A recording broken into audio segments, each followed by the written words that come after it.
আজকে আপনাদের সাথে শেয়ার করব আমার মাহির খুব প্রিয় একটা খাবার দোকান থেকে কিনে খায়। তাই আমরা যদি সেই খাবারটা দোকান থেকে না কিনে ঘরেই বানিয়ে খেতে পারি কম খরচে, স্বাস্থ্যের জন্য অনেক ভালো।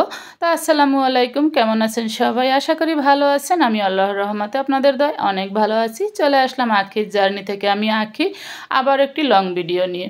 যদি ভিডিওটি ভালো লাগে অবশ্যই লাইক কমেন্ট শেয়ার করে সাথে থাকার অনুরোধ রইল। ইউটিউব থেকে দেখলে চ্যানেলটি সাবস্ক্রাইব করে সাথে থাকবেন। তাই যে শুরু করে দিলাম। আমি তো দেখেছিলেন যে আমি ফ্রিজে আমের জুস করে রেখেছি বোতলে, সেখানে চিনি টিনি সব কিছু দেওয়া আছে। তা সেখান থেকে আমি 250 গ্রামের বেশি আমের জুস নিয়ে নিলাম। আর এখানে দিয়ে দিলাম আগার আগারা পাউডার। আগার আগারা পাউডার, চিনি সব কিছু আমি ঠান্ডা থাকতে ভালোভাবে মিশিয়ে নিলাম। এরপর চুলায় জাল করব, যতক্ষণ পর্যন্ত ফুটে না উঠবে ততক্ষণ নাড়তে থাকবো। অনবরত নাড়াচাড়া বন্ধ করা যাবে না, তাহলে দলা পাকিয়ে যেতে পারে। এই যে দেখেন আমি নাড়তে আছি, কিন্তু যখন ফুটে উঠবে, ফুটে ওঠার পর জাস্ট আমি 2 মিনিট জাল করেছি। এরপর এটাকে আমি তুলে ফেলবো চুলা থেকে। আর এটা সাথে সাথে বসাতে হবে। আমি যে পাত্রে বা পটে বা যাতেই বসাবো সেখানে তাড়াতাড়ি দিয়ে দিতে হবে, না হয় এটা শক্ত হয়ে যাবে। আর আপনারা যদি নরম খেতে চান সেই ক্ষেত্রে আপনারা 1 চামচ আগার আগারা পাউডার দিলে হবে 250 গ্রাম জুসে। আমি একটু শক্ত শক্ত করব, সেই জন্য আমি 2 চামচই দিয়ে দিয়েছি। আর আমার আগার আগারা পাউডারটা অনেক দিন হয়েছে, ভালো কাজ করে না না করে, সেই জন্য 2 চামচ দিয়ে দিয়েছি। তবে ভালো আগার আগারা পাউডার হলে না 1 চামচে হয়ে যায়। আর সেক্ষেত্রে একটু ছপছপু থাকবে, যেমন একদম দোকানেরটার মতন। আমি কিন্তু দোকানেরটার থেকে একটু শক্ত বানিয়েছি।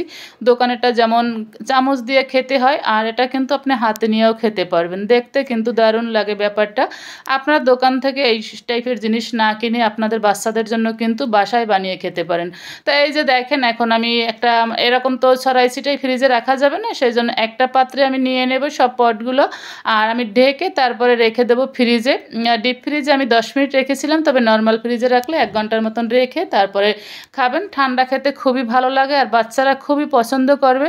আপনারা চাইলে এখানে ফুড কালার দিতে পারেন। আমি যেহেতু বাচ্চারাই খাবে সেই জন্য আর ফুড কালারটা দিলাম না। এই যে ডেকে ফ্রিজে রেখে দিয়েছি। আমি ডিপ ফ্রিজে 10 মিনিট রেখেছি, নর্মাল ফ্রিজে রাখলে 1 ঘন্টা রাখলে হবে। তাই যে দেখেন মিম একটু আস্তে আস্তে ভয় পাচ্ছে যে বসছে কিনা। এটা কিন্তু বসবে, কারণ আমি আগার আগা পাউডারটা বেশি দিয়েছি, খুব ভালোভাবে বসে গেছে। এরপরে এই যে বের করে নিলাম, এখন আপনাদেরকে তুলে দেখাবো কেমন হয়েছে দেখতে। দেখতে কিন্তু দারুণ হয়েছে। আমি আবারও বললাম, আপনারা যদি চান আগার আগারা পাউডার দিতে পারেন, আপনারা যদি চান এখানে ফুড কালার দিতে পারেন। আমি ফুড কালারটা দেইনি, আবারও বললাম ওই যে বাচ্চারা খাবে, সেখানে ফুড কালারটা যত না দিতে পারি ততই ভালো। আর এখানে কোনো ধরনের সাইট্রিক অ্যাসিড কিছুই দেওয়া হয় না, কারণ যেহেতু এটা খেয়ে ফেলবে। আর এটা বেশি দিন রেখে না খাওয়াটাই ভালো, 1 সপ্তাহ হাইয়েস্ট, এর বেশি রাখা উচিত নয়। তাই যে দেখেন খেতে কিন্তু দারুণ হয়েছে। আপনারা আপনাদের বাচ্চাদেরকে এভাবে বানিয়ে দিতে পারেন, বা আম শেষ হওয়ার আগে আপনারা এভাবে আম জুস করে রেখে দিতে পারেন, যখন তখন বাচ্চাদেরকে বানিয়ে দেবেন। আল্লাহ হাফেজ, আসসালামু আলাইকুম, সবাই ভালো থাকবেন।